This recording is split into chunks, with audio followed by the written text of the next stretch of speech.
Okay?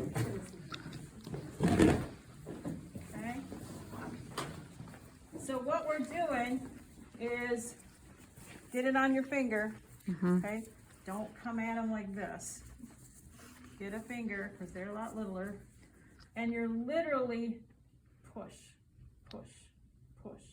And you're always going down towards the lips or up towards the lips, depending on where you're at.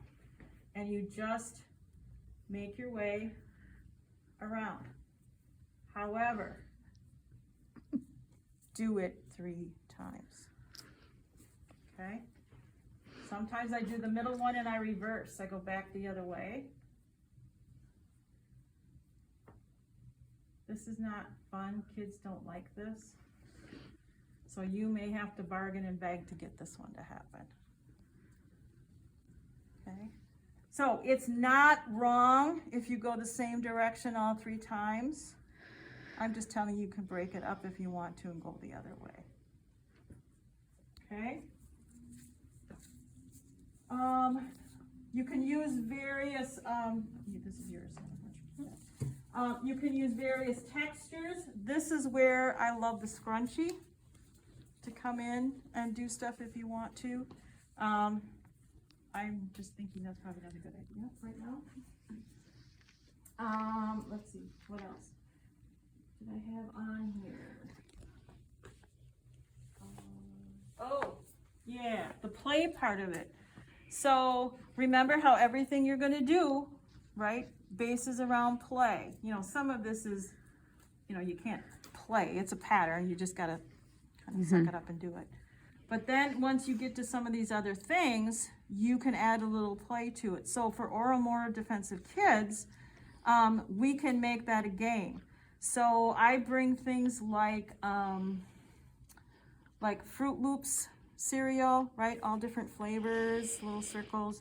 I'm trying to remember what else I bring. I think I do like Apple Jacks or something. I have a couple different things. And so make a game out of it. So you can spread your Fruit Loops out and you're going to use this pattern that's here. So, right, so it's see it, right? It's acknowledge it. That's one of the big parts. So it's see it, touch it. So you would have your child, you know, see it means, can you find the red one, right? So they find the red one that's on there. They're going to pick it up, right? So they see it, they touch it. Now we smell it. So we're not to the mouth, right? But we're coming darn close. So now they smell it. What does it smell like? You know, and they'll say cherry or grape or whatever, you know, right? And then once they smell it, now we're going to ask them just to kiss it. And then they have to do something with it. So whether it's string it on a string, or maybe they're going to stack them up, or whatever the case may be. I'm trying to think of games that they did in the past. It was, they made them be something and they had to move them from one place to another. Or, oh, I think one student, boy, she's creative. She took one of the little animals in those kits. You know, they have a farm one that's got a whole bunch of farm animals. And she set a couple farm animals up and she put a piece of paper in front of them and she said, we're going to have to make this the food for our cows. And so she was having them do the see, touch, smell. And then when they kissed it, then they nicely gave it to the cow so that they could eat it. You know, I mean, it was just, and that's the kind of stuff you got to do. You know, it's got to be totally distracting. So that's what your see, touch, smell, and kiss it is. And then about halfway through, usually you're going to find you're going to do this about 3 or 4 repetitions. When you get to that 3rd or 4th repetition, now see if they'll take a bite. See where we're getting past that defensiveness. They've been able to bring something to their mouth. See if they'll just take a little bite.